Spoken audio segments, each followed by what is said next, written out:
the lesson. Oh yeah. Here we go. Got the man Flowz in Melbourne, man. How you doing? Good, my brother. It's good to meet ya. Yeah, man. Yeah. First time. Appreciate you flying down, bro.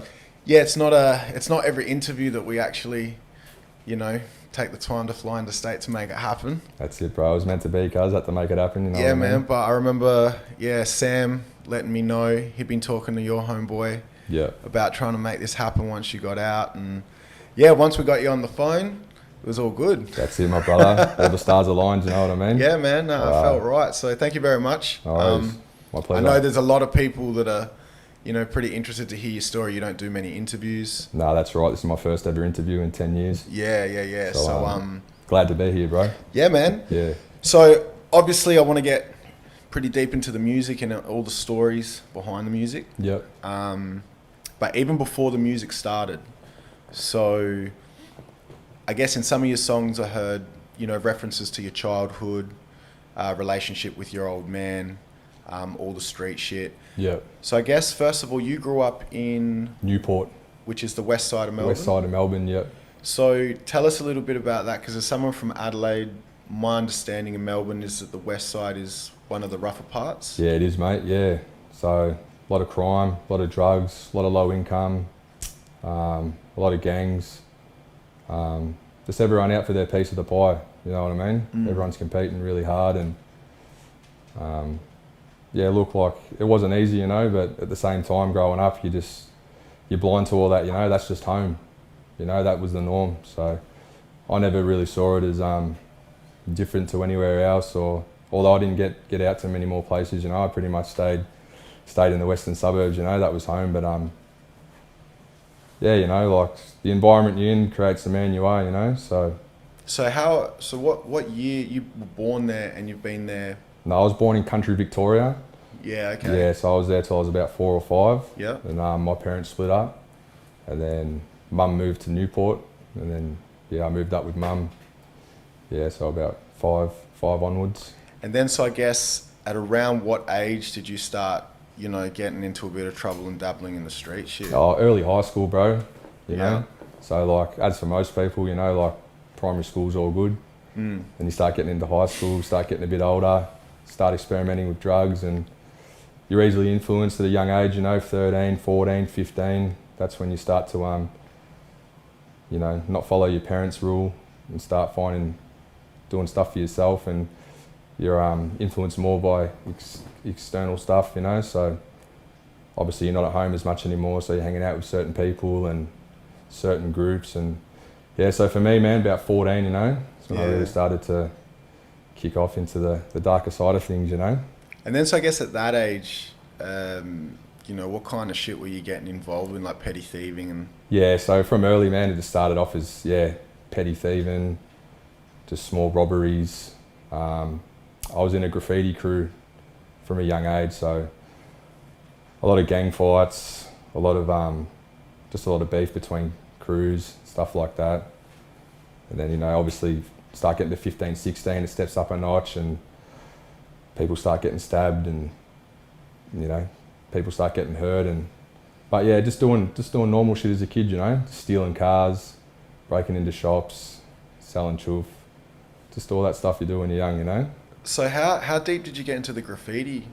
Pretty deep, bro. Yeah? Yeah. So, me and my crew, SAL, we started off, no one knew us, But as the years went on, really got heavy into that. We're painting trains really hard.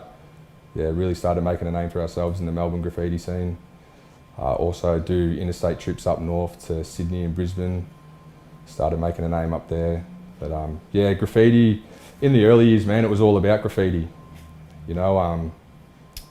Obviously when you're young, you want to make a name for yourself, and when you're that young too, like, you don't want to make a name, you're too young to make a name for yourself in the drug game or in other areas, because you just don't hold any respect or any weight, So graffiti's a good door in when you're a young lad to really want to start making a name for yourself. But it went on for years, bro. We really went hard with the graffiti, So that's around what, being 13, 14? 2006, 7, 2008. But the graffiti kept going on until 2014, 15. Really, okay. really heavy in the scene, bro. Painting trains, wore another wore on other crews over yards and yeah, sort of. But as you get older and life takes you onto other ventures, you know, like you don't really have time for graph anymore, you know. But yeah, no, we went pretty hard, bro. I was pretty deep in that scene. And because like this, I didn't know that you had the full on graffiti background. So Yeah. what yards were you guys sort of? Newport Yards, brother. Yeah. Yeah, Newport Yards was the stomping ground. Yeah. And then did you have issues with people coming into your yards? Oh, 100%. Yeah, so we'd have blokes coming down from Sydney, wanting to paint the yards, warring with them. Look, if you're from the western suburbs, you know the crew, you know SAL, you know Newport Yards, you know that's local, you know. And obviously we had beef with interstate crews coming down, and you know, because at that age, you know, you're very protective of your yard, you know, because graffiti was my life, it was our crew's life, you know. And obviously warring with local crews and that. And some crews you'd partnership with and make shit work, you know. You paint the yard on this night, we'll paint it on that night, just let's communicate, you know. Because obviously you don't want a crew painting a yard on a Saturday night, not let you know, and then you rock up on a Sunday morning and it's red hot, you know. You've had a whole crew do a end to end or a whole set, and you rock up and the jacks are watching it, or so that's where the sort of beef starts, you know. You rock up and the whole yard's been done and you haven't been given no one's given you the mail, so yeah, right. You sort of take offence to that, you know. And then so obviously the graffiti things carried on for a while. Yeah, about 2015. Yep. And then yeah, obviously your priorities change, you know. So my priorities started going from painting trains to making money, and painting trains doesn't make any money. You know, you're spending money to paint. Plus, I don't want to go to jail for doing panels, you know. Like, I had a lot of shit going on, a lot of hands in a few pies, money caught up in a few things, so I wasn't risking jail over doing graffiti, you know. Yeah. Yeah, my priorities just changed as I got older, bro.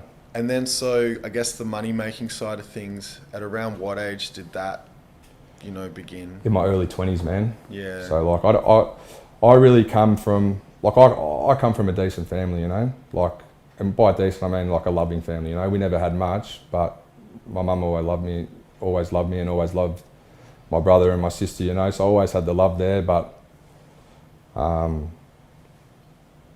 yeah, like, so I didn't really care about too much growing up. We didn't have much and I got used to that, you know. But then obviously you start getting in your early 20s, I started seeing other blokes having stuff and rocking nice chains, nice clothes, nice car, and I started thinking, you know, fuck this, like I want that too, you know. And not because they have it, I just want it, you know. I'm sick of having nothing to eat. I'm sick of not being able to pay the rent. I'm sick of wearing racking clothes from Target and Myers. I'm sick of it, bro, you know.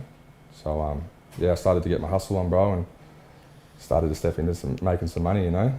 Now, if that's in your early 20s, the rapping side of things has started around the same time? Oh, well, I've always rapped since I was about 15 or 16, but not seriously, you know. I just rap at parties, freestyle at house parties, stuff like that.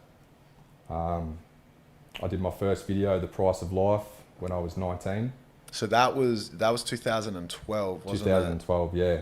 So you were 19 then? Yeah, I was 19. Yeah, okay. And that was the first official proper... That was my first ever official song, official video. My big bro Dwiz put me onto that, you know. He goes, I showed him the song, it was just written on my iPhone, I just spat him the lyrics. He goes, bro, you need to get this out, you know. I said, look, bro, like, yeah, I'm trying to get into the rap game, you know, but he goes, well, this is a good opportunity, you know. So much love to Dwiz, you know. He took me to the studio, he paid for the studio time, he organised the video, he paid for the video, he shared that around the scene and that. So, but yeah, that was my first foot in the door as far as rap goes, man. Yeah, right. And then so prior to that, who were you listening to, and what's the sort of thing that made you want to rap and take it seriously? So to be honest, bro, the first Aussie hip hop I ever heard was sort of like Brad Strutt, Trem. But I don't know, man, I never really related to their lyrics, you know. Like, I think, you know, Trem's obviously a beast, you know, he's a weapon. I liked his music, but then I heard a group from Adelaide called Verbal Architects. So you got Vamps, Awkwards, Monops, Brutals, and they were rapping about living in the area, graffiti, warring with blokes, stuff like that. And that just really, obviously I was living the same life, so that was my first introduction to Aussie hip hop that that really made me go, oh, you know, you can rap about the stuff we're living about, you know. And but obviously, you know, there wasn't that much Aussie hip hop around back then. You know, I was just listening to, you know, 50 Cent, Tupac, Yeah. Eazy-E, all that sort of shit, bro. You know. Yeah, there wasn't too much Aussie rap back then, but yeah, Verbal Architects from Adelaide, man. That's what really made me think, oh yeah, they're rapping about the life I'm living and they're living. Like I'm gonna give it a crack too, you know. Yeah, word. And then so 2012, that's when that single's come out. Yeah. Now I think that was the second thing I may have caught on to. So I caught on to you a bit later. I think maybe I caught on to you with a collaboration with maybe Gravity Ponds. Yeah. And then I went back and checked your stuff.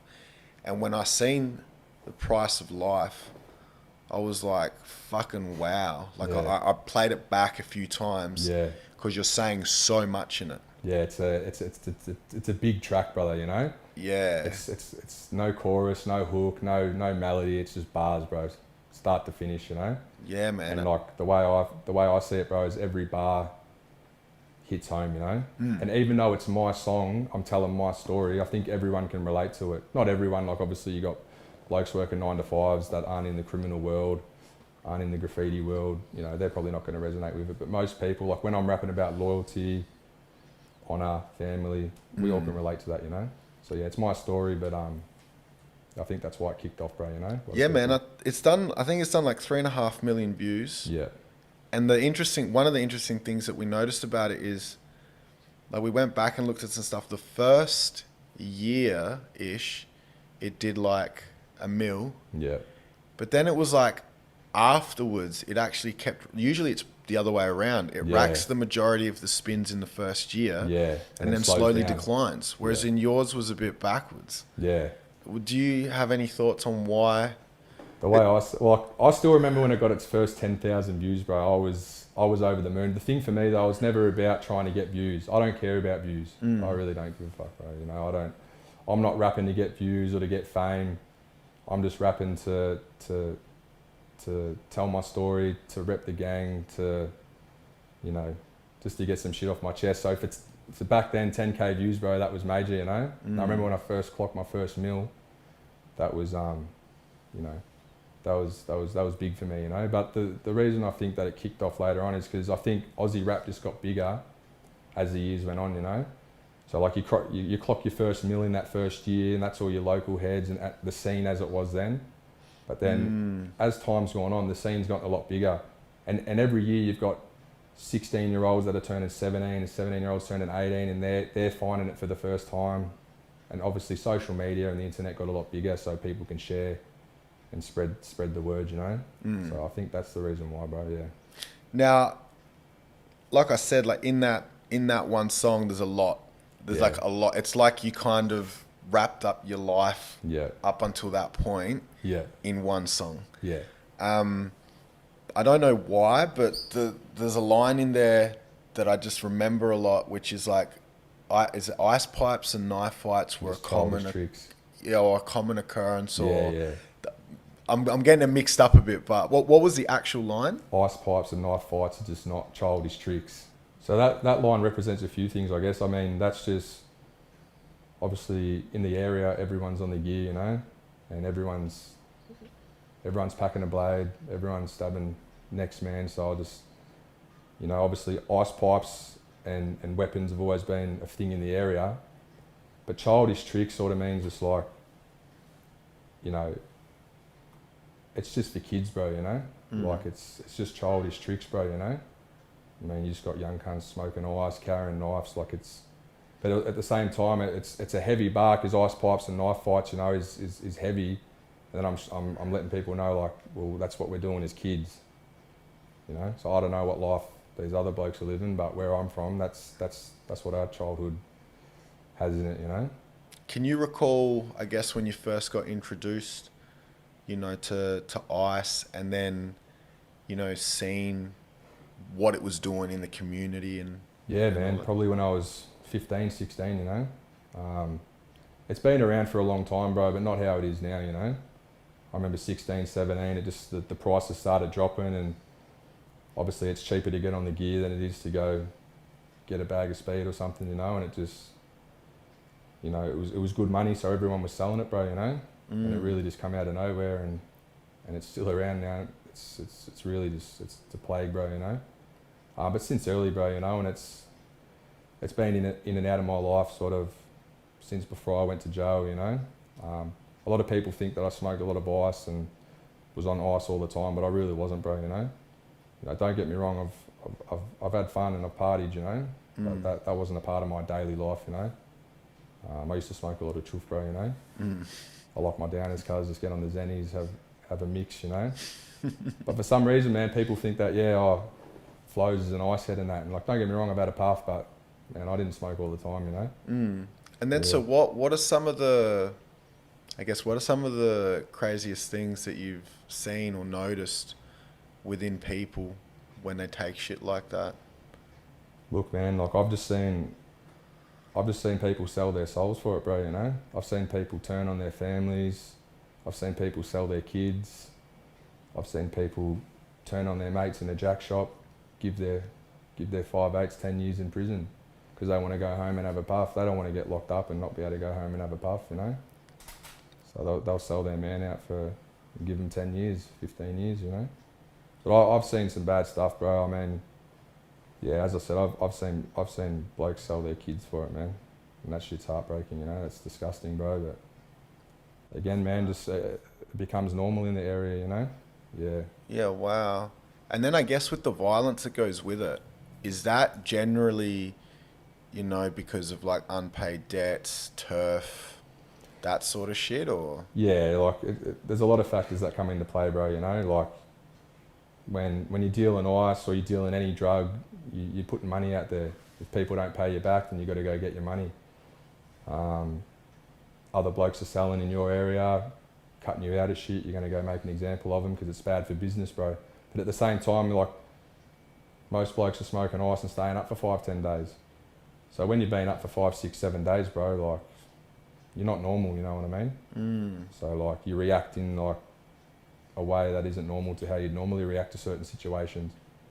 You know, like at a red light, some bloke flips you the bird, you know. Sober, you've had a good sleep, you might just let him slide for it, you know. You've been up for 10 days, you're going to get out and pull a knife on him and try and cut his throat, bro, you know. Yeah, that makes sense. Because you've been up for too long, bro, you know. You're cooked. You know, in that period when you're younger and, you know, there's the drug side of things, there's the violent side of things. Yeah. And then you said that you were living with your mum, so the old man wasn't around. Did you have any sort of relationship, and how did that affect you around that time? So yeah, I've had a relationship with my old man. I lived with him for about 5 years. My mum was going through some shit, and I went and lived with my old man for a bit. We have our relationship's all right, you know. But it's more of a friendship than a father-son type relationship. And my old man has his demons, you know, which he's battled with for years, and obviously used certain substances to deal with that. So, I mean, yeah, like we're all good, you know. Yeah, we're closer now than we used to be, you know. Obviously, yeah, as I became older and started realising things, because when you're young, you know, when people aren't in your life, you're really angry, you know. You're sad, you're upset, and you don't know how to deal with that, so it's easier to hate on people. But as I got older and went through my own shit, I started to understand his situation a bit better. And so, like, forgave him for a lot of things. But no, we're all good now, man. Yeah, like father, like son. That's a song I did on my first EP, Strong and Loyal. Yeah. So, I guess, you know, elaborate on that a little bit. What you mean by that? Well, that was just my first sort of. So music for me, it's always been a good way to express myself, you know, and a good way to.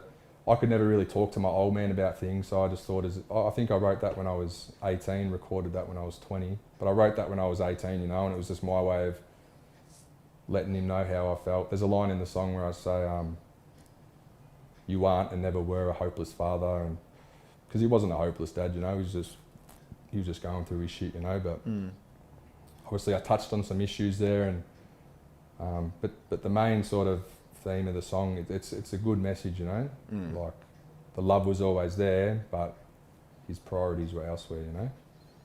And then so that's after The Price of Life. Yep. So Price of Life's 2012. I dropped the Strong and Loyal EP in 2013. Now, is it before The Price of Life that you dabbled in battle rap? Yeah. Yeah, so that was Yeah. actually before you even released anything. Yeah. So I was doing the battle raps when I was 16, 17.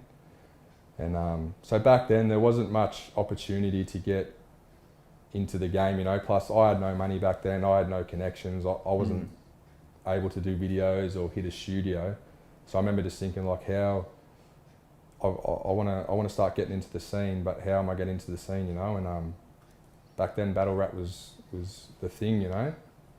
And if you look back, bro, like that's how a lot of, like that's how 360, other artists that are big now, that's how they got into the scene, you know. Like they didn't have albums out before they were battle rapping, you know. Back then you just battle rapped, bro, you know.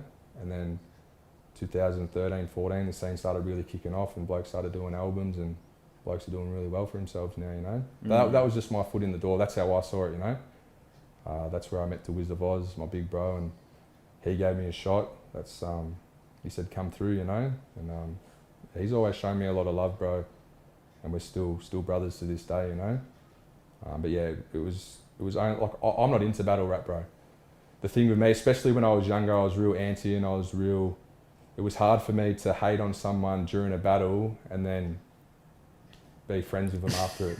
I couldn't do it, and I got in a lot of trouble back then, me and the boys, because we were starting fights after the battles and causing a ruckus and getting venues shut down. And so it was just hard for me, bro, and that's why I ended up not doing the battle rap anymore. But yeah, I just wanted to get my foot in the door. Because you only had like four or five battles. Yeah.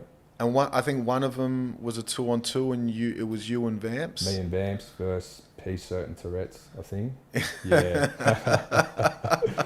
Yeah, wow. bro. Yeah. And I guess just in that little battle rap period, you know, whether it was the battles or the shit that happened afterwards, what was like the most memorable thing that you can take from that?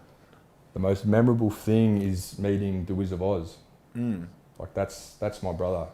And that's beyond rap, that's beyond music, that's family, and that's forever.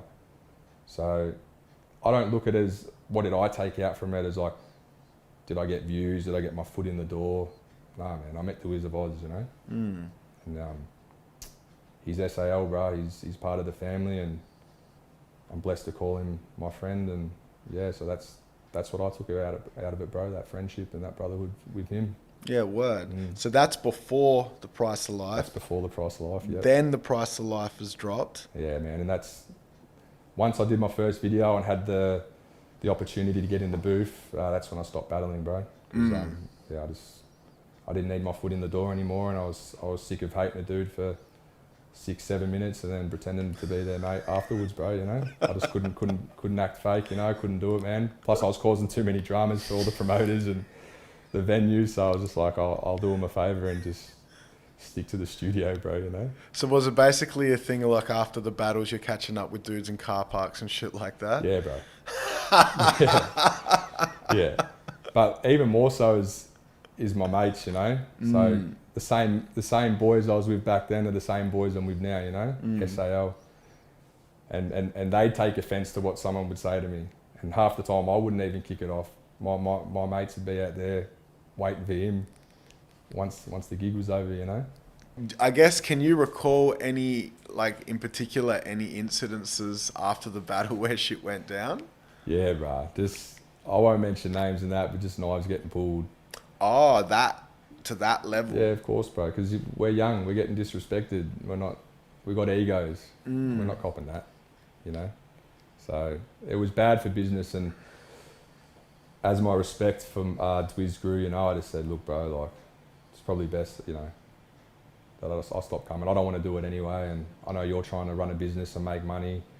And like, the battle scene didn't have a crew like mine in it at the time, you know. Everyone was sort of like, you know, you'd be surprised, bro, a lot of battle rappers are 9-to-5ers, you know, which is cool, bro. Like, that's cool. But we were from the other side of the tracks, you know. We were rocking up with blades and just come from doing a job and cooked, and they just hadn't seen that before, you know. It really put a lot of people off, you know.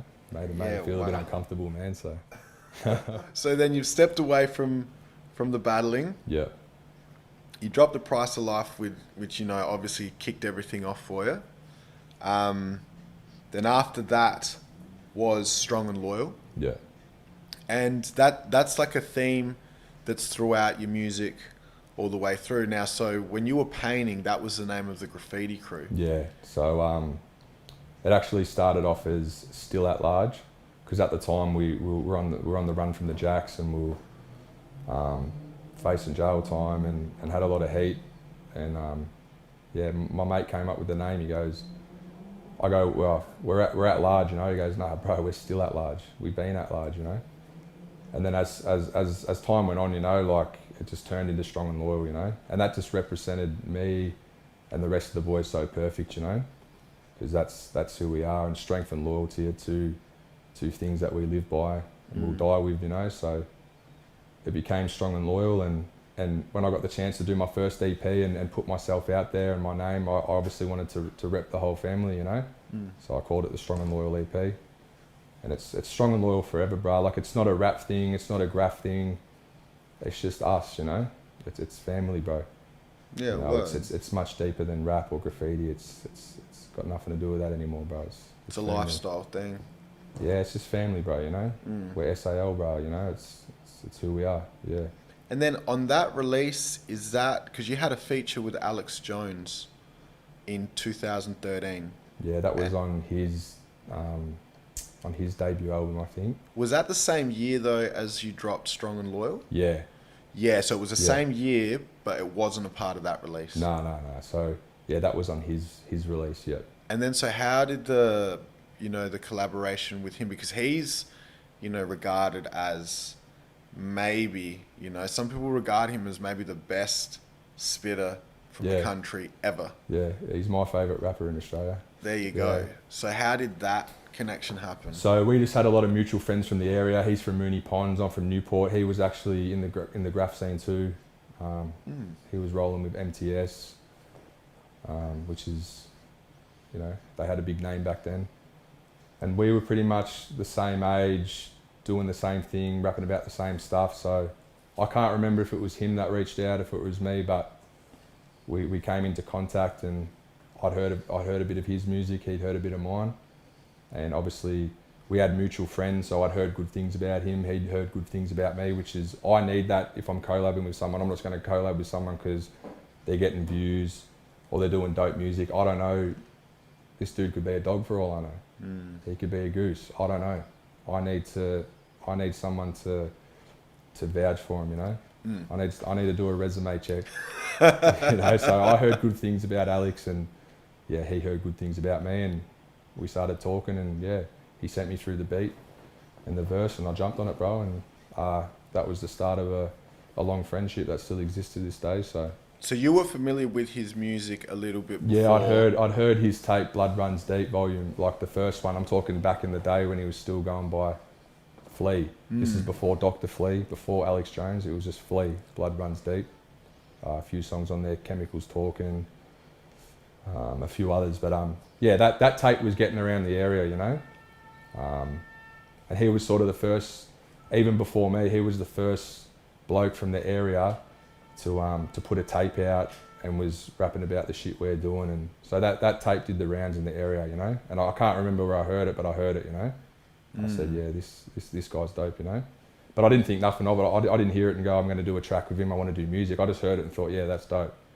And then, yeah, someone suggested we do a track. I can't remember how it all happened, but it ended up happening, and that was 2013, and we're still friends to this day, you know. I was talking to him last night. Yeah, word. Yeah, so. And look, so that was your first, you've actually got like, I think 3 features or 3 collabs with Alex Jones. So that one was 2013. Yep. And then was it 2 years later, 2015, it was you, Alex Jones, Son of Sam, and The Apprentice. No comment. What Yeah. a track, man. What a track. And the intro on the video is Alex in the interview room. yeah. Now yeah. that's not genuine footage, is Yeah, it? no, that's genuine. Yeah. Because it looks genuine. No, that's genuine. But then at the end of it, he kind of looks to the camera and says some funny shit or something. Nah, like that. so when you're in the jack shop doing a no comment interview, which most cunts don't do, which should be doing, when you're in the jack shop, it used to be on tapes, and then it turned to discs. It was just audio recording, but now it's all video recorded. So you're sitting in the jack shop, detectives are interviewing you, they're running the camera on the side. So Alex is just being a funny cunt. They're obviously interviewing him about something. He's given a no comment interview. And at the end, he turns and looks at the camera that the Jacks have there, and he's done the shout outs. And they by law can't delete that. Like what's on that's part of the interview tape. They by law have to give him a copy of that. It's his right to give to his lawyer and to use in his defence in his case. You know? So he's just being a funny cunt, bro. But that's genuine, 100%. Yeah, wow. Because now, so I couldn't remember what the funny shit was at the end of the intro. So what he's done is he's done the no comment interview. Yeah. And then he started shouting dudes out. Yeah, yeah. Because I think at the time the no comment track was already in. It was happening, you know. And he caught a case during the planning of that track, and he must have just seen an opportunity while he's in the jack shop to, we're doing a song called No Comment. I'm giving a no comment interview. I'm going to shout out the boys that were jumping on the track with. And it's a classic, brother. It's an absolute classic. The Jacks would have been hating it. They would have hated it, brother. But fuck them, you know. Nah, it came out dope. Yeah. That's a. Yeah. There's no one else is in Melbourne like, you know, me and Flea, you know, we're up there in the Melbourne scene, you know, and no one's really done a track like that, you know. That's got The Apprentice, RIP, he passed away unfortunately not long after that track, but you know, you got that African chorus, you know, it's a mad film clip, bro. Like, you know, we got a mad penthouse in the city, all the boys are there, we mobbed it out, 3-story penthouse. It's a good track, brother, you know. Yeah. And yeah, I mean, you mentioned that one of the features on there, The Apprentice. That was the first time I'd met him, and unfortunately, I never got to meet him again. Rest in peace, you know. He passed away not long after that, bro. So you only knew him for the period of making that one song? Yeah, so Alex had known him from the area for a little while. So you got me, Son of Sam, Alex, we're all mates, and then Apprentice, he was sort of just there for the chorus, you know. Like, we were cool with him. Alex was cool with him, but he wasn't one of the boys, you know.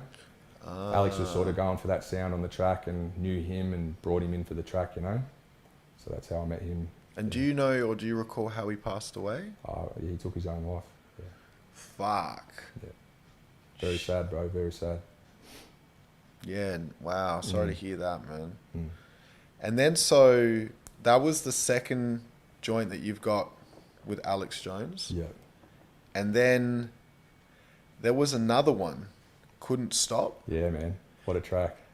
And the thing that was interesting about this, so that dropped in 2020. Yeah, I was in jail.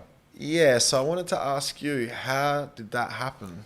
So in 2017, before I got locked up, I sort of, I knew they were coming, you know. I knew I was going away. I didn't know when, but I recorded 3 or 4 verses with no intentions. I didn't know who was jumping on them. I didn't know what I was doing with them. I just thought, I'll hit the studio, I'll record a few verses, and just in case something happens. And yeah, obviously got locked up not long after I recorded them. And yeah, me and Lorenzo sort of strategically like planned. So I'll drop a song in 2019, 2020, 2021, just to keep the name there and keep the music coming for the fans, you know, while I was away. I don't know too many other artists that have done that, you know. So yeah, you man. basically, you recorded stuff and stashed those verses? Yeah. Yeah, okay. So I stashed those verses and, you know, we sorted out the features and stuff. Obviously, I did, so the first one was Raised by Wolves with Mitch Ostermanis. That was 2019. Then Couldn't Stop with Alex Jones in 2020. And then Just Hatin' with Luxury and Mercs in 2021. So there's only a small bunch of people that I collab with. And they're obviously guys I know, friends. You know, Mitchos is a mate of mine, Alex is a good friend of mine, Luxury is a good friend of mine. I've done Jail with Mercs. So yeah, man, like that's just, I didn't know who was going to jump on what, but that's just how it panned out, bro. Yeah. Going back a little bit, after No Comment, but before that last feature with Alex Jones, you dropped Family Over Fame Yeah. in 2016. Yeah. And that was a mixtape? Yeah, just a mixtape. Yeah. Yeah, and it had like 25 joints on it, didn't it? Yeah. Yeah, so when you dropped that, what was the reception to that like at that point in time? It was good, bro. Yeah, so it'd been a few years since I'd done my EP, and yeah, like I'd grown a small fan base by then, you know, and they were hungry for some new music, bro. So the reception I got was good, and I remember I made 10,000 off it, and back then I thought, man, that's mad. Like, I didn't make much money off the Strong and Loyal EP. I wasn't out to make money anyway. Again, I'm not out for views. I'm not out for money, but to make some money off Family Over Fame was pretty cool, you know. So you made 10 grand off selling hard copy? Nah, just digital, bro. So it was all streamed? All digital off Bandcamp. Yeah, wow. Yeah. And is that in a span of how long? Like you're talking within the year or? Oh, shorter than that, bro. 6 Really? months, yeah. Yeah, so that's done. Yeah, well, I'm still making money off it to this day, you know. You know, you got the new kids coming up that are finding it for the first time, downloading it. But obviously that first 6 months when I dropped it was that steady stream of cash coming in, you know, because everyone was jumping on it. They were keen to hear some new music, and yeah, man. Yeah, that's dope. So that's 2016. Yep. And then in 2016, you also had a collab with Enter, Fly Away. Yep. But that wasn't from the Family Over Fame release. Nah, that was on his. It wasn't on any release. It was just a track. Yeah, okay. It's just up on YouTube. That's produced by Luxury. That's my first ever song with Enter. And it's a good song, man. I think it's got over 1 million views, which is pretty good for a song. You know, usually you get 1 million views for a video. So just for an audio to have over 1 million views, man, we were happy with that, you know. And so how did you guys make that connect? Through Luxury. Yeah, so I'm friends with Luxury, and so is Enter, you know. So I've obviously known of Enter for a long time. I've listened to his music growing up, but he's from Sydney, I'm from Melbourne. You know, just the opportunity was just never there, and I wasn't really looking for it. But yeah, Luxury had a mad beat. He sent it to me. He goes, I think you and Enter will go well on this together, you know. So that was my first meeting with Enter and introduction with him, and yeah, man, what a good song, you know. So you've done that collab with Enter in 2016, but then you had another one with him in 2018. Yeah, Nosy Neighbours. That's the one. Yeah. Yeah. So now that's off I Rap Sometimes, Volume 1. Volume 1. Yeah. Yeah, okay. So what made you, I guess, first of all, go back and get Enter to do another feature? And well, after we did that first track, we became friends. So again, like Alex, Enter's a mate of mine. Luxury, Mitros, they're all mates of mine outside of rap, you know. So after Fly Away, we stayed in touch, and we're doing shit together. We're mates. I was doing the I Rap Sometimes Volume 1 project, and yeah, obviously we wanted a few artists to feature on it, and yeah, him being a mate of mine, I got him and Luxury on that track, you know. And then so that's 2018. Yeah. And then that's the year that you got arrested and you got sent away. Yeah, it started 2018.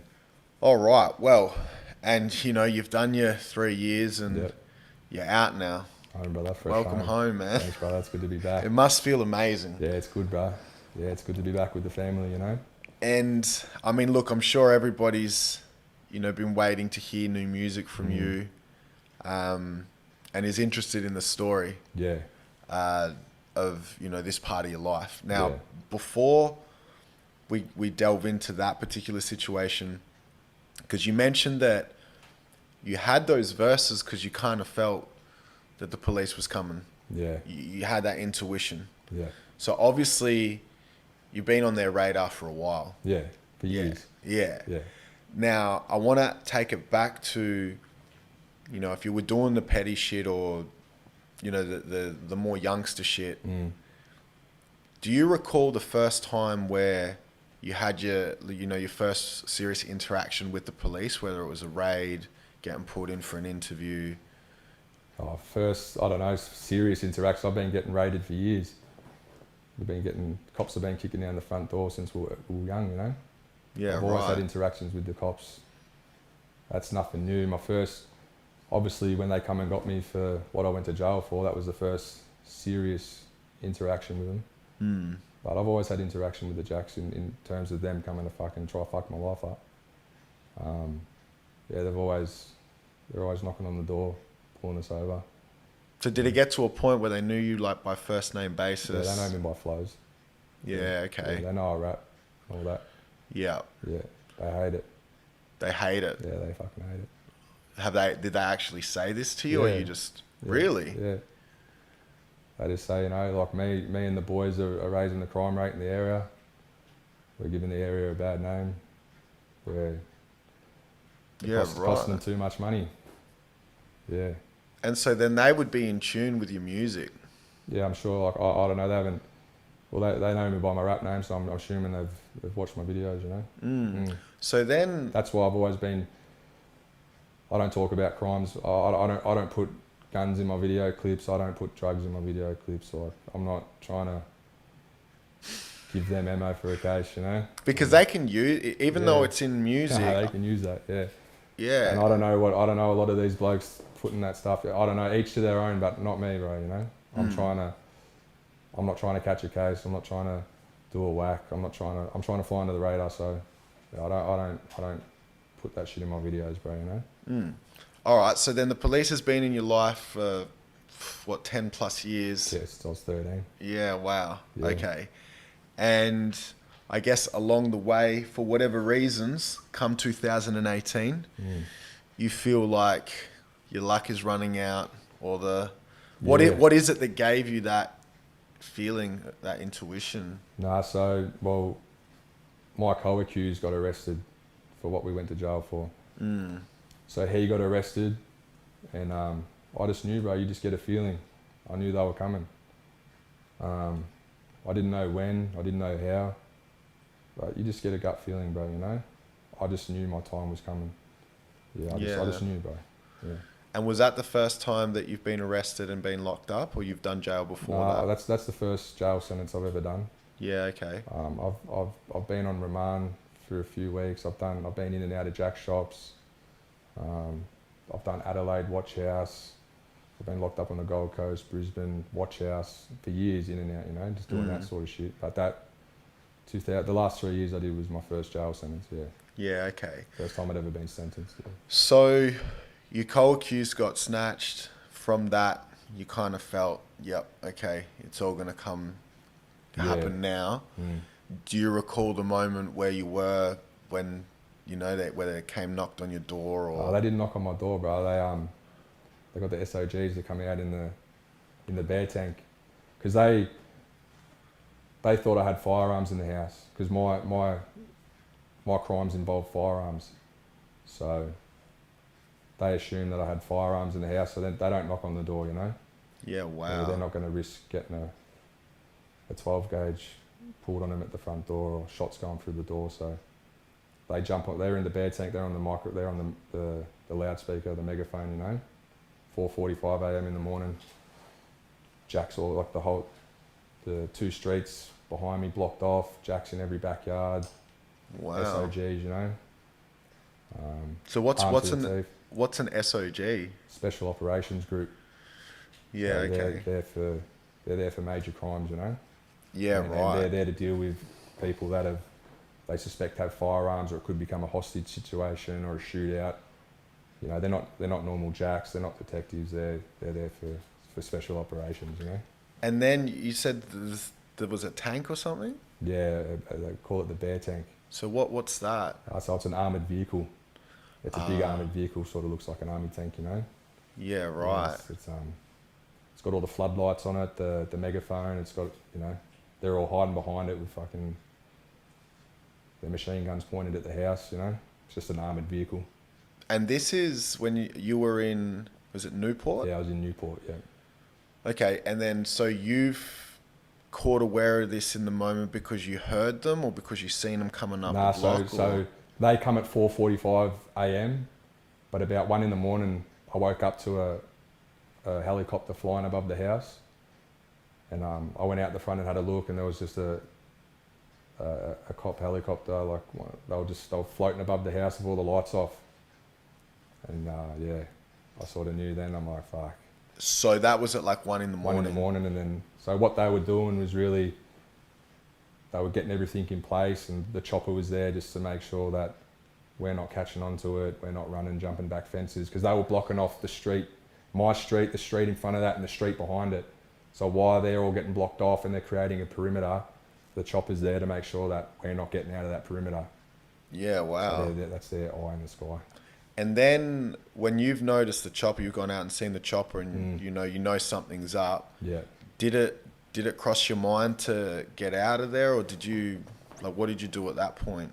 Nah, so the thing is, you know, at the time I was living with my missus, you know, my ex-partner, and you know, I had a lot of things tied up. I couldn't just hit the legs, you know. I just, yeah, you know, I couldn't just take off, you know. So you basically were there. I'm not gonna take off and make her stay at home and deal with that on her own, you know, when it's my shit. So, you know, maybe deep down I wanted to face the music. I don't know, man, but I stuck around. Like, how long are you gonna run for anyway, bro? You know. So I guess you stayed there for until, you know, 4:30 in the morning, kind of like bracing yourself for it. Yeah, I woke up at 4:30 in the morning. My dog was going off its head barking, and I knew then. I go, my dog only barks when someone's at the gate, someone's in the yard, you know, and it was going off its head. It was just going off, and I knew. I go, fuck. I looked out my bedroom window, and the whole street was just blocked off.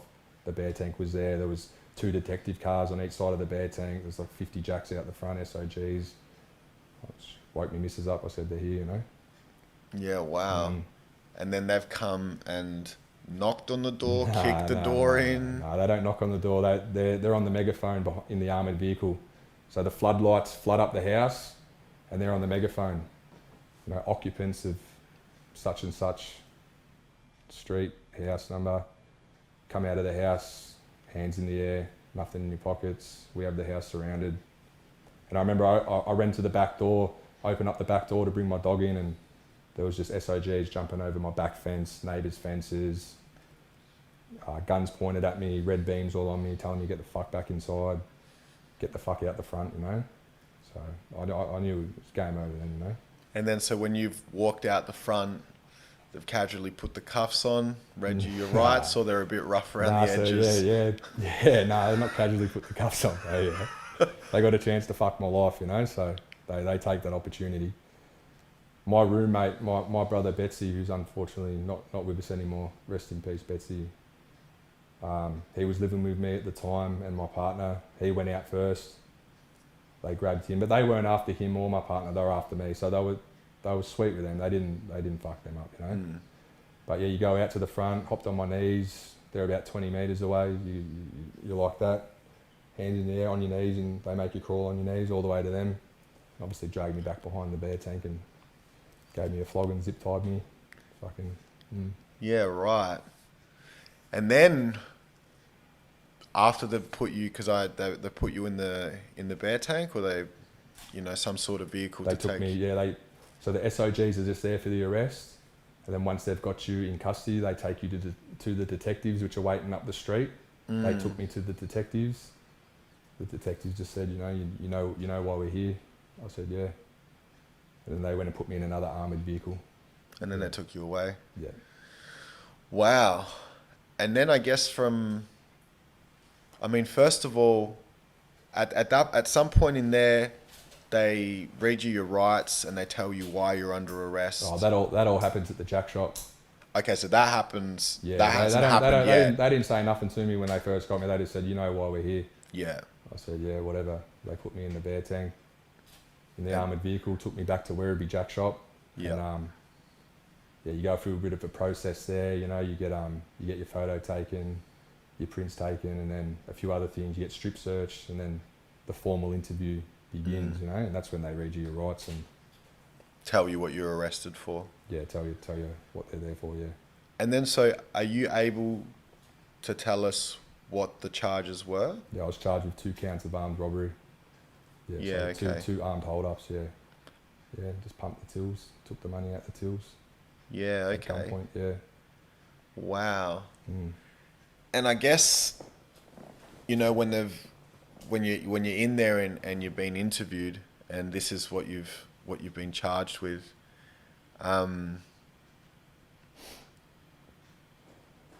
At that point, what's going through your mind? Oh, I just know I'm fucked. I know I'm doing a whack. Because really, you know, if it gets to the point where SOGs have come and arrested you and done a raid and you're back at the jack shop, usually they've built a case. So I got arrested 5 months after the armed robberies. So I knew deep down, I go, well, they've got me 5 months later, they've got a good case on me, you know? Because they're not going to come down like that. No, they're not with going to waste nothing. their time. When they come and grab you, they've got enough to go, he's not getting bail, he's getting remanded at the least. So I knew when I was in the jack shop, I go, yeah, I'm not coming home, you know? And then, so what evidence is it that they had on you? Was it security camera footage? Nah, so they got my Cowie on, in the stolen car that we used for the jobs. My Cowie, a bit of the latex glove snapped off and was left in the car. And when we burnt the car out, someone seen the car on fire and come out and put it out with a fire extinguisher, so it didn't get rid of all the evidence. So they got my Cowie on DNA evidence, but they had no physical evidence on me, no DNA, nothing like that, but they ended up bugging my home. Yeah, they put listening devices in my car, in my home, on my phone, and they ended up getting me talking about it in the comfort of my own house between friends and family. Yeah. So just before we cut, we were talking about the evidence that they had to arrest you. Yeah. And you mentioned that one of the things that they did was they bugged your house. Yeah. So obviously you had no idea until you've been arrested and then they've presented this evidence. Yeah. How long did they have your house bugged for? For about a month and a half. I obviously didn't know till I was on remand, and I got my brief a couple of months later. That's when my lawyer said, you don't have much chance. They've had listening devices in your house for nearly 2 months. They've got you talking about the crimes. Pretty much, you know, I still thought I might have had a chance, you know, but when I found out that they had listening devices in the house and they had me talking about it, I sort of knew then, you know. And did it say in the brief, like, it doesn't say, like, where in the house? Nah. So they had me under surveillance before they put the listening devices in. So they obviously waited till I left to go to work one day, and I don't know how they get in, but they got in and put listening devices in the house. And what actually happened is that they've put the listening devices in, and obviously it'd been 5 months since the armed robs, so we weren't talking about it. Like, I don't talk about crimes after I've done them, you know. So they've got the listening devices in there, nothing's being said. So what they did was they sent armed robbery detectives to come knock on my front door to sort of ruffle the feathers, you know. So I had armed robbery detectives come knock on my front door, just throwing off, going, they knock on the door. They're like, we're here investigating a couple armed robberies in the area. There was a certain car used, this and that. Do you know anything about it? I said, I don't know what the fuck you're talking about, you know. Anyways, they ended up leaving, and obviously after that I watched them drive off, and I've gone to my brother, you know. I said, he goes, what they want? And I said, fuck, they're investigating the armed robberies. He goes, which one? I said, both of them. And then he started telling me, you know, fuck you, we need to get everything out of the house. You know, not shit that was related to those crimes, but there was other things in the house. We need to get rid of this. What do you think they got on you? And that's us, you know, those discussions happen in the comfort of my own home with someone that I trusted, but I didn't know that I was being listened to. So they knock on the door to get you talking about that was their plan, and it worked, yeah. So I usually I'd know, like and the funny thing is, you know, a few days after that, every time we'd have discussions, we'd go up the park, we'd leave our phones at home, and we'd go walk in the middle of Newport Lakes on the Oval, and we'd talk there, you know, thinking we'd be safe, not being listened to. Because I remember my brother Betsy goes, they might have the house bug, don't talk in the house. So we started not talking in the house, but that first initial discussion had already happened, and they got that on tape. Yeah, And, right. And then that was a big part of their evidence and their brief. I unfortunately, I got a statement written on me by an old friend of mine, because I went and hid firearms at her house, and I was under surveillance. So the Jacks had me on surveillance, taking a bag with firearms in it into her house. So when they raided me, they raided her property the same morning and put it on her, and she folded, you know. And she told them, yeah, he admitted the crimes to me. He's been hiding firearms here. She told them the whole story, you know, because I trusted her. So I told her. She goes, oh, I've seen all this shit on the news, you know. And I said, yeah, you know, fuck. I got a bit of heat on me at the moment, and I told her what happened, and so that statement by her was their biggest piece of evidence, you know. But the listening devices, my mouthpiece said, if we go to trial and the jury hear you talking about aspects of the crimes that aren't released to the public, you know, how else do you know those things? Plus the statement that's written on you, I got to try and discredit her story in court, and she's a credible witness to the prosecution, you know. Wow. So I was done then. I was done then. Yeah. How surprised, shocked, devastated were you when you found out that an old friend had written a statement on you? Yeah, that broke my heart. Yeah, that broke my heart. But at the same time, all right, so I'll keep it real with you and say that a lot of people in jail told me, you know, she's a fucking dog. She's no good. Fucking, like, when you get out, you should do this, you should do that. But the thing is, bro, is like, she had nothing to do with the crimes, all right? She's living a normal life, a 9 to 5, doing the right thing, law-abiding citizen, which is cool, you know? And I brought shit to her door, which was wrong of me as a friend of 10 years, you know? She's trying to live her life, do the right thing. Look, don't get me wrong, I wish she had have stuck staunch and not buckled and not written a statement on me, but I can't really hold it against her, you know, because she had nothing to do with the crimes. She's facing jail time for withholding information. I've brought them to her doorstep, so yeah, I've forgiven her for that, you know. Like, obviously things won't be the same, but I'm not hating on her, you know. But it did break my heart, you know. I just wish she hadn't said nothing, but she's a straighty, bro. You got 20 detectives kicking down her front door at 5 a.m. It scared her, you know. And yeah, Yeah, man, if she's not living the life... Nah, she's not about that, bro. So yeah, that's why, you know, and a lot of people say, nah, that's fucked, bro. Like, how can you forgive her? But that's my outlook on it, bro. And I think that's the right way to look at it, cuz, you know. Would you have a different outlook if she was living the life? 100%. Especially if she was involved in the crimes.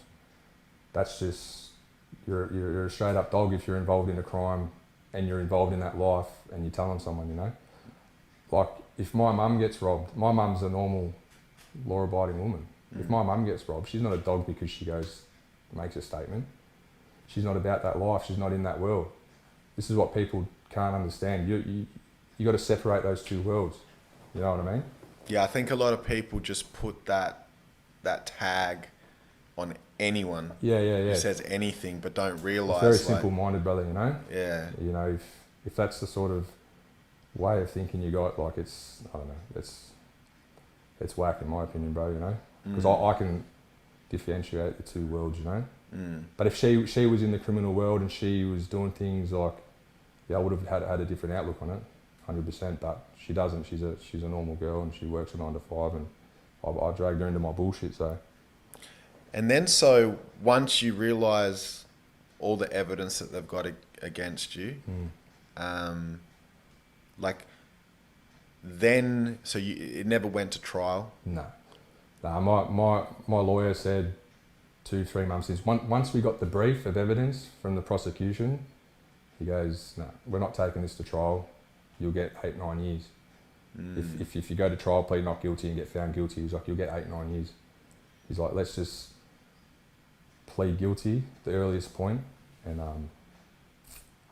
yeah, because you're going to jail for this anyway, you might as well get as less time as you can. Yeah, wow. And the thing is, though, in most cases when you have co-accused, so when you've done a crime with someone and you're both going through the court system, I can't just go and plead guilty to the crime, because then, well, if I'm pleading guilty and this is my co-accused, it puts him at the spot too.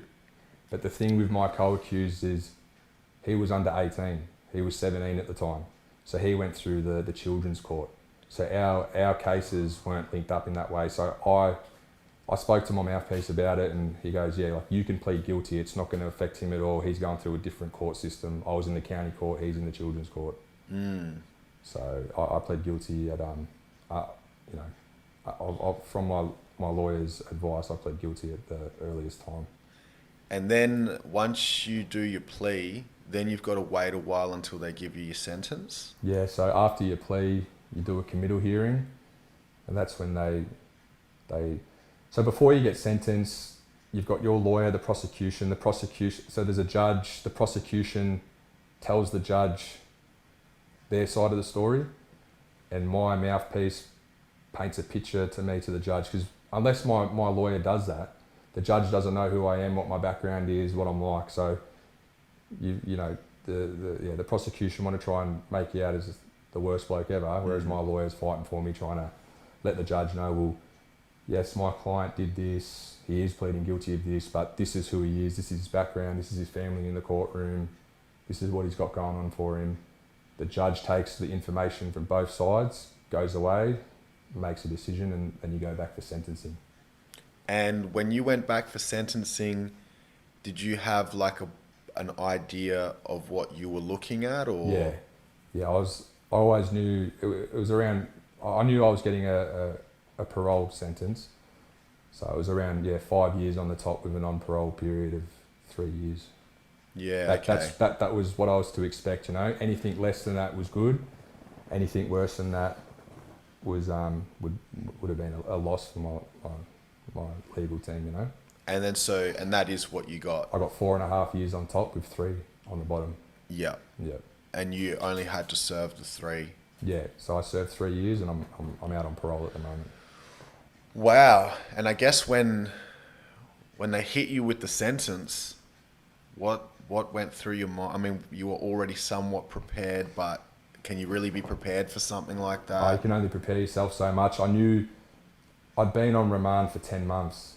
So I knew that I was going away. I knew I was doing a sentence. I knew I was doing years. So I was prepared for that. But, when she goes 4.5 years, I said, fuck, But it is what it is, man. As I said, I knew it was coming, But, that drive home back to jail on the prison bus, it was a lonely one. Because obviously you've got your whole family in the courtroom for sentencing. Everyone's upset, it's not the best circumstances to be in, So that was a shit ride back to jail. And then the 10 months that you served in remand, was that counted as part of your 3? Yeah. So obviously that was time served. Yeah, it was time served. Yeah. Oh yeah. And then I guess before we get into then your first day in prison and just your first day of 3 years, we just watched the news snippets of, I guess, the report. Yeah.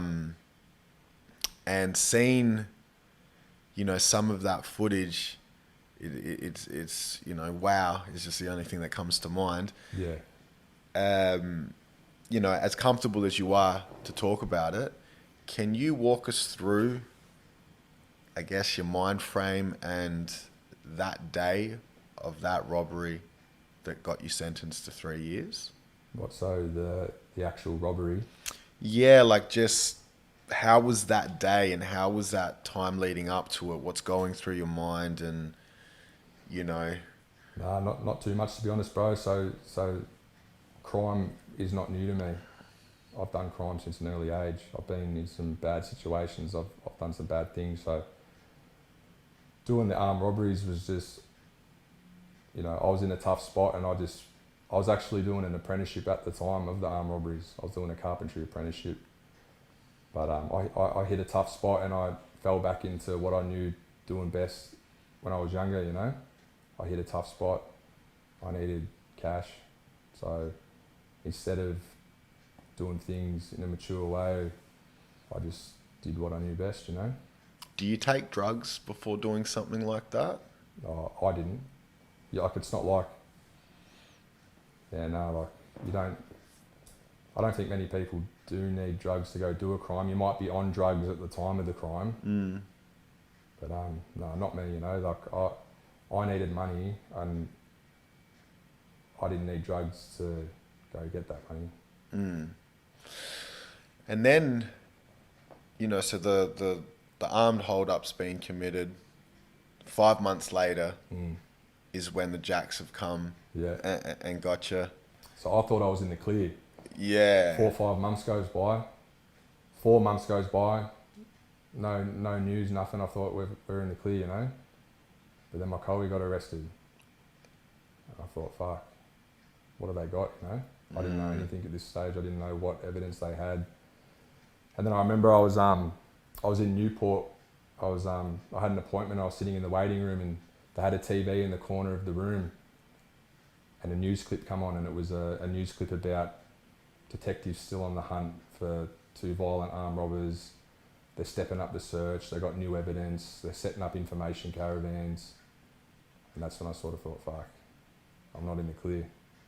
Yeah. I was just hoping it was, you know, they'd not forgotten about it, but they just had nothing, and it had gone dead. And that made me think, fuck, you know, they're still hot on it. And then so you've been pinched, you've gone through the process of being arrested, you've done your time in remand, then, you know, you've basically pleaded out, you've been sentenced, now you're on the bus to prison. How's that bus ride? And can you describe your first day, you know, going into jail? Were you nervous? Were you scared? The day I was arrested. Yeah, so look, I've always had interactions with the Jacks. Most of my boys have been in and out of jail. So jail itself I wasn't scared to go into prison, but obviously I had a lot going on. I'm thinking, fuck, I'm my house at home, my job, my partner, my family, you know, I was shattered, bro, you know. But, and even though going through that process of going to jail for the first time was all new to me, I already knew enough about jail and what it's like, you know, I knew what to expect, you know. You know, it's like when you do anything new, you have a bit of nerves. I was a little anxious. I wasn't scared. I was anxious, you know. All right, who's going to be there? Who am I going to bump into? How am I going to get myself sorted once I first get in there? What am I going to have to do, you know? So you have those sort of nerves, like how am I going to set up? But I wasn't scared, you know. I was just disappointed that I was in this position. Yeah. And then so when I've spoken to people that have been to prison, a lot of them talk about, you know, on the first day or the first couple of days, you know, someone or groups of people trying to test them, put it on them, you know, take things from them, etc. Yeah. You experience similar or the same sort of thing? Yeah, of course, you know. So you're coming into someone else's world, you know. You knew prison's full of ego, full of violence. So of course you're going to get tested, you know. I had plenty of run-ins in jail, plenty of fights. You know, I had a big punch on my second day on remand, you know, a massive blue. You know, I'll give the guy credit, you know, like we were sweet after it, you know, it was a good blue. It was in the cell after lockdown, cell doors locked, and we went a few rounds for 5 minutes and we went hard, you know. But it was just like that. I was fresh off the street. He was testing me. You know, we had a scrap. I held my own, so you get that respect, you know. And obviously, you know, jail's a small world, you know. So you have a scrap, you do all right. You show in jail, even if you lose a fight, if you show good form, if you have the crack, people will respect that, win or lose. You know what I mean?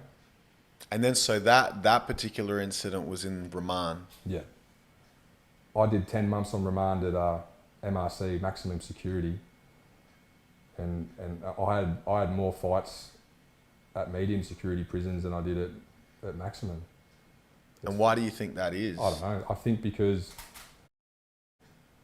I don't know. I think in the unit that I was in on remand, you know, like once people know you can hold your own and you carry yourself well, people just leave you alone, you know. I don't know, you go to a sentence jail and there's new blokes coming in all the time that have just been sentenced and they're trying to make a name for themselves, or you bump into a blokes you had problems with in other jails, and it just kicks off, you know. Now, I guess the fight that you had in the remand, that sounds like, you know, like the fair one. Yeah, Close cell, knock it out. yeah. Shake hands afterwards. Yeah. Yeah. Did you have, I guess, in your 3-year period, did you have any incidences that were not like that?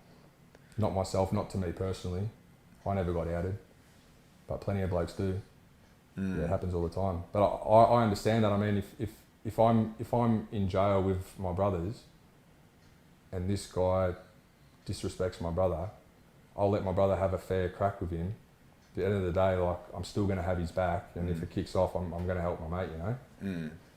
You know, like, yeah, it happens in jail, bro. Like, there's a lot of blokes in there that need their mates to back them. But, like, if you know deep down your mate can back himself, like, of course you're going to back him. Like, I want to see my mate back himself. If I know my mate's going to go in there one-on-one and have a crack with the cell door shut, then I don't need to let him do that, because I know he'll do that. You know, it's like, fuck this dude, he just disrespected my brother, let's go sort it out, you know? And did you, so I guess maybe not for you, but did you see any, you know, things in there that were pretty full on, maybe Yeah. things with weapons, knives, shit Of course, like that? I've seen blokes get stabbed, seen blokes get sexually assaulted, seen blokes get very badly injured, yeah. That's jail, that's jail. It's you're living with hundreds of blokes that are all missing home, that hate being there, that are going through issues, dramas in their life. It's just, everyone's angry, everyone's pissed off, everyone's violent. So that happens every day. You get used to the violence, you know. You know, but I've been around that my whole life. I'm not new to seeing people get stabbed. You know, I've seen people get shot. I've seen people get stabbed before jail. So seeing blokes get stabbed in jail, like, that doesn't bother me, you know.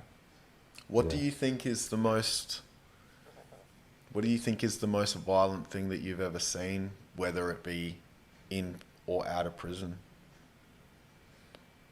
Oh, the most violent stuff I've seen is outside of prison. There's things I can't talk about. I've seen people being held for days and blokes had their way with them. Prison's just, you get stabbed in the neck, you get a pick in your eye, you get bashed, but, you know, outside's where the real violence is, you know. Like, yeah, you see someone get stabbed in jail, or you see someone get hit with a 12 gauge at close range on the outside, that's a bit worse, isn't it? And then I guess the thing that you wouldn't, I imagine, see outside of jail, but you did mention seen in jail, is sexual assaults. And so you actually saw these things happen. Yeah. Because I've heard that, like, that more so happened back in the day, but not so much now, and depending on which prisons you're at, it varies. Blokes aren't getting raped these days, but blokes are getting sexually assaulted and tormented, you know.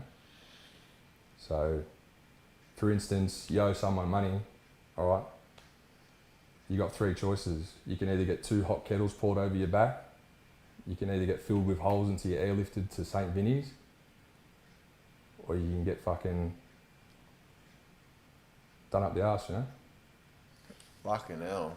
And these are the things that you would see go down in jail in your sentence. Yeah, it's not things you see all the time, But but you do see it happens them. all the time, and I have seen it. And how do you think that, you know, did that do anything to you? Like, Oh, look, I got no emotional attachment to the people that it happened to, so it doesn't bother me too bad. I mean, it's nothing that scars me. It's not stuff that I'd really want to see again. You know, I don't. Yeah, who wants to see that shit? You know, but I'm in jail trying to do my sentence, look after myself and my waxes. I'm not trying to worry about this bloke that owes money for fucking debts. He's getting fucking paddle pop sticks shoved up his ass and snapped off. That's his problem, bro, you know.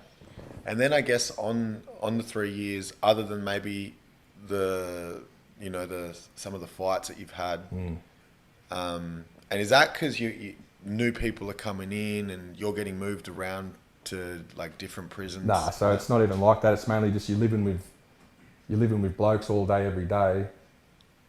Sometimes disrespect happens, you know. This bloke does something that disrespects you, you know. He's being rude to you. he's been a goose, you know. So you just gotta handle it, you know. Yeah. And it's just like, you know, yeah, you just live with people for that long in close vicinity. It just kicks off, you know. The fights aren't that bad. Like fights.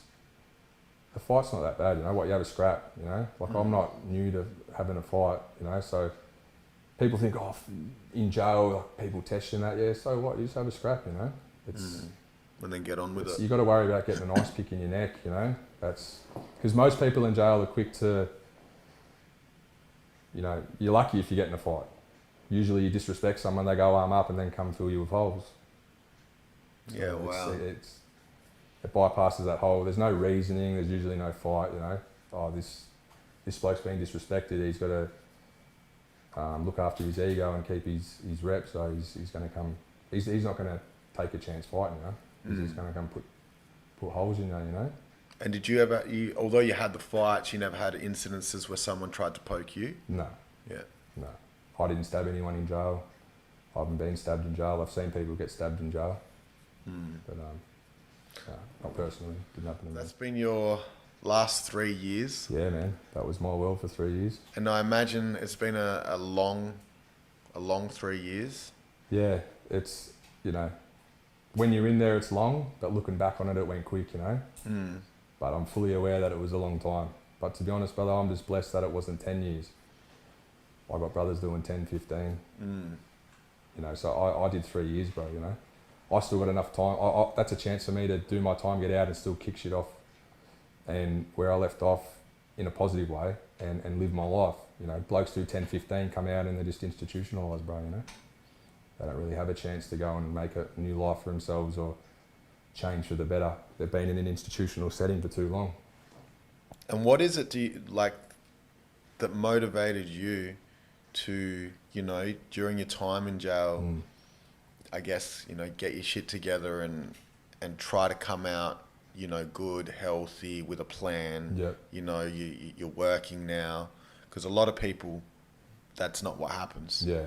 So what do you think it is that, you know, made you switch? It was my family.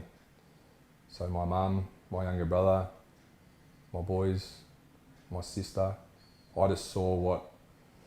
So, you know, when you go to jail, usually the people that you love, that you leave behind, they do the sentence harder than you do.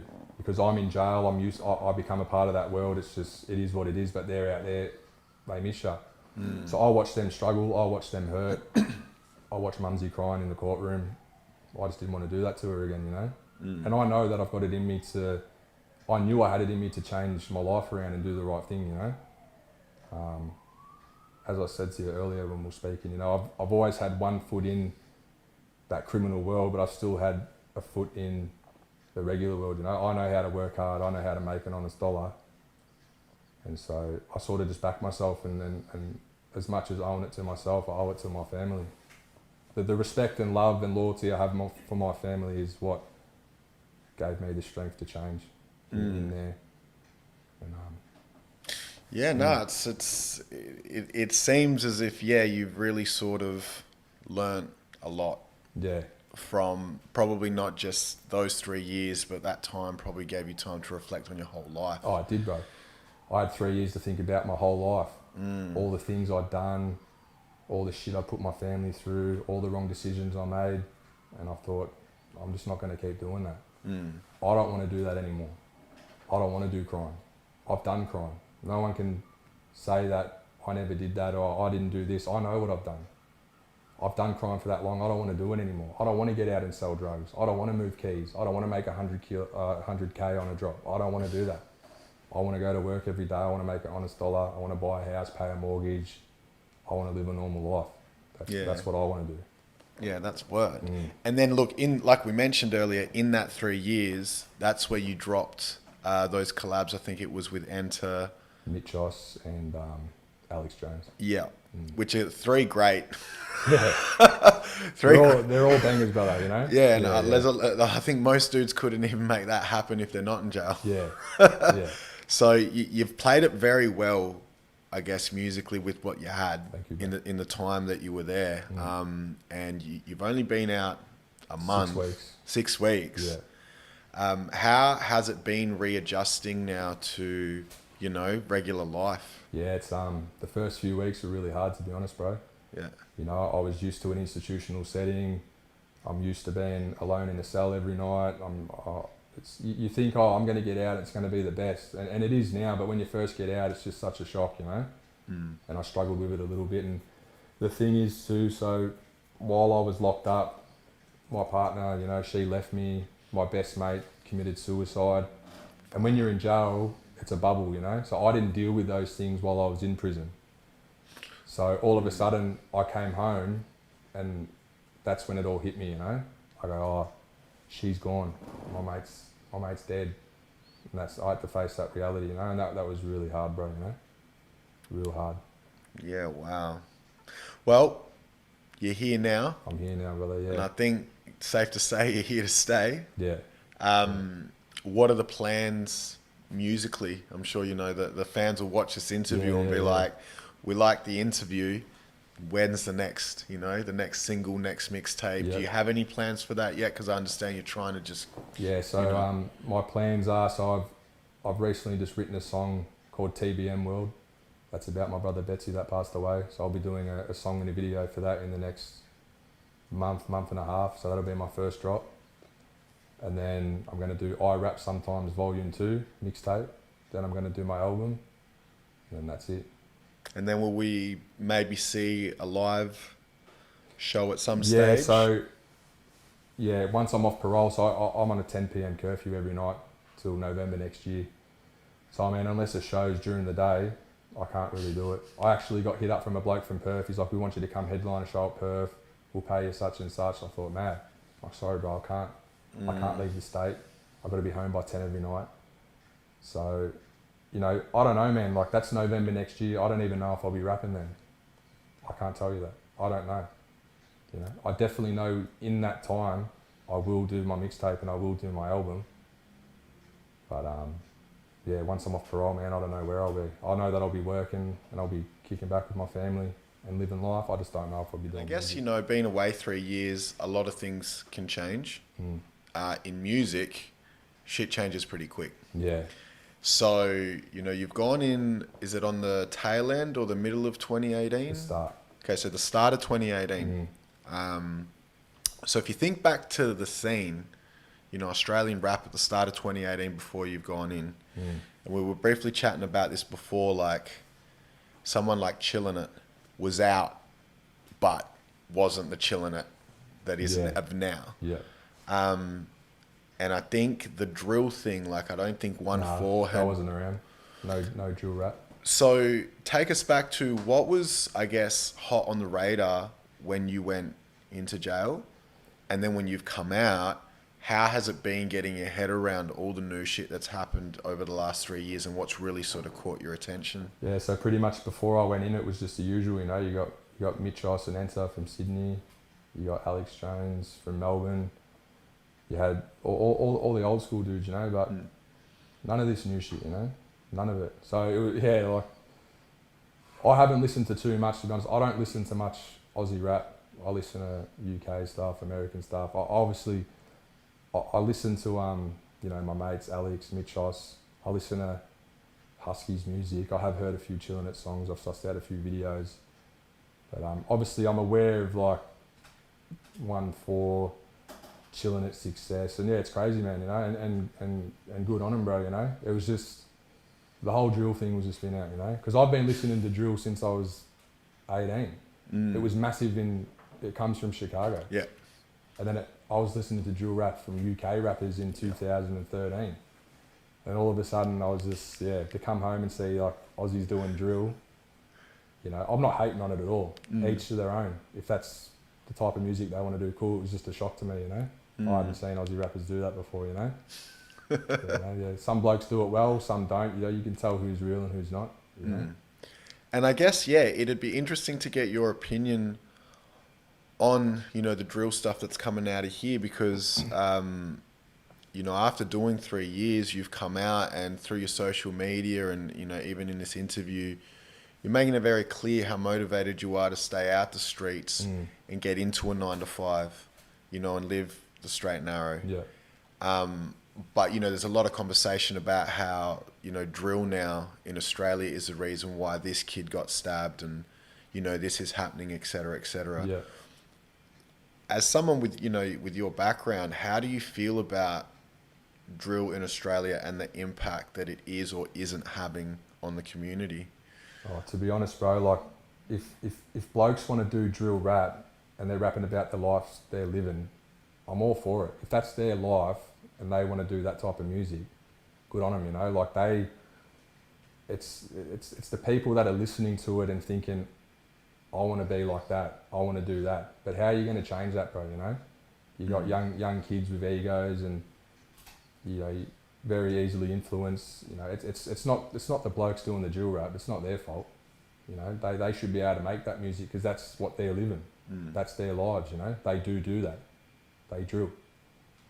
They're in the area, they're doing jobs, they're holding their postcode down, you know. It's, you know, I think it comes down to the individual artist, what message you want to spread and what sort of energy you want to put out there. You know, like, but yeah, no, I'm not discrediting anyone doing drill, you know. I just know that the path I'm on now, I want to try and, you know, I'm in a positive place in my life now. I'm in a good place, and that's what I want to project in my music. I don't have guns anymore. I don't sell drugs anymore, so I'm not going to rap about it. But I might have done when I was doing it, you know. So I don't know, man. I think people are easily influenced. I think that shit's just going to happen, bro. It's part of life, isn't it? You know. But myself as an artist and as an individual, I know what music and what energy I want to be projecting and what image, you know, what I want to be doing for the kids, you know.